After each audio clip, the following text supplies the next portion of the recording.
અમે પાંચ ભાઈબંધ દ્વારકા જવા નીકળ્યા અને રસ્તામાં થયું કંઈક આવું. નવો દિવસ નવી શરૂઆત. રામ રામ અને જય દ્વારકાધીશ બધાને. આ છે આપણો પહેલો વ્લોગ. દ્વારકાધીશનો હુકમ થઈ ગયો અને વહેલી ટક્કરમાં અમે પાંચ ભાઈબંધ નીકળી ગયા દ્વારકા બાજુ. 40-50 કિલોમીટર રસ્તો કાપ્યો. ત્યાં તળસી થઈ ગઈ આપણી મેનારાણીને શું ગાડી દીધું 90 રૂપિયા વાળું ઘાસ લેટને નીકળી ગયા આપણે દ્વારકા બાજુ.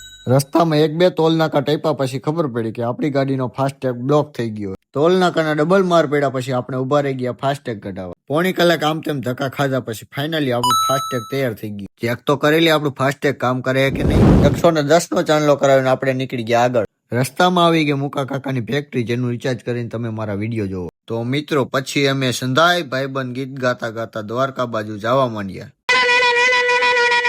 હાઈવે તાકાતવાળો આવી ગયો અને મેનારાણીએ હારી પૈઠ ખેંચી. ત્યાં તો આપણે પહોંચી ગયા દ્વારકા નગરીમાં. ગાડીને પાર્કિંગમાં રાખીને આપણે નીકળી ગયા દર્શન કરવા. આ વિડીયોનો પાર્ટ 2 આવશે એટલે ફોલો કરી નાખજો. જય દ્વારકાધીશ.